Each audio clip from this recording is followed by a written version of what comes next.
సరే తర్వాత తీసుకోవచ్చు రండి మేడం ఎవరు ఇక్కడి నుంచి ఇక్కడ చేస్తారు కదా.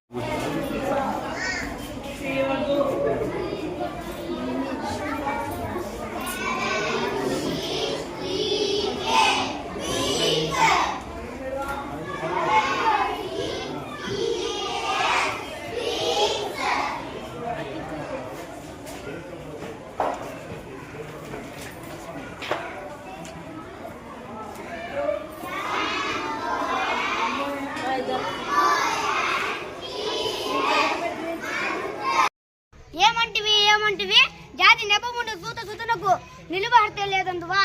ఎంత మాట ఇది క్షాతక పరీక్ష గాని చిత్ర పరీక్ష కాకూడదు. ఇది కుల పరీక్ష అందువా. నీ తండ్రి భరద్వాజుని జననం పెట్టింది, అది జుగుప్సాకరమైన నీ సంభవం పెట్టింది. మట్టి కొండలో పుట్టింది కదా, ఇది ఏ కులము ఇంత ఎలా. అస్మత్ పితామహుడు కొడుకుడైన ఈ శాంతనువుడు శివసముద్రుని పాడి అగు గంగా గర్భమునకు జనించలేదా. ఈయనదే కులము నాదతి పుత్రుడమయ్యా. ఆ వంశమునకు మూల పురుషుడైన వశిష్ఠుడు దేవవేశయకు మృగసు పుత్రుడు కాడా. అతడు పంచజాతి కన్య అయిన అరుంధతి ఎందు శక్తిని, ఆ శక్తి చండాలంగన ఎందు పరాశుని, ఆ పరాశుడు పల్లపడితేన మత్స్యగంధి ఎందు మా తాత వ్యాసుని, ఆ వ్యాసు విధవరాంతైన మా పితామయ్య ఎంపికతో మా తండ్రిని, పిన పితామయ్య అంబాలికతో మా పినా తండ్రి పాండురాజును, మా ఇంటి దాసితో ధర్మ నిర్మాణ జనులను ఇచ్చే కీర్తించబడుతున్న ఈ విదురదేవుని కనలేదా.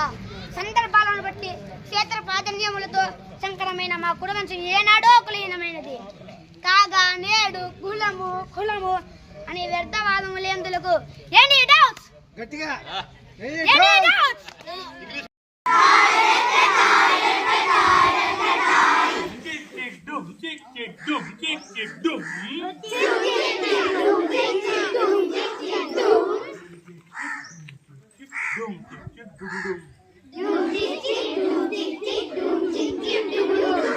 ఎవరినైతే వాళ్ళే చెప్పాలప్పా, కాపీలు లేవు. ఓకే, నువ్వు చెప్పు తాత ఇప్పుడు అక్కడ ఎన్ని చిలుకలు ఉన్నాయి. Very good. నువ్వు చెప్పు తాత ఎన్ని ఉన్నాయి. గుడ్. నువ్వు చెప్పు తాత ఎన్ని ఉన్నాయి అక్కడ.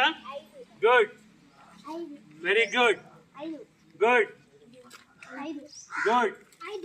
ఇంకా అందరూ ఐదేనా?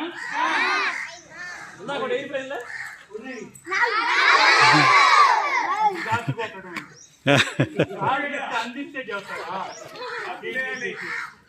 రైట్. ఇప్పుడు 5 చిలకలు ఉన్నాయి, ఆడుకుంటున్నాయి కదా. 4 చిలకలకి రైమింగ్ వర్డ్ చెప్పాలరా. ఎవరు చెప్తారు?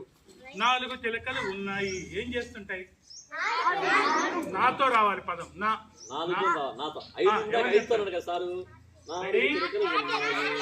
మరవ్వా ఎవరు చెప్పింది? అమ్మాయి చప్పటి కొట్టండి రావు.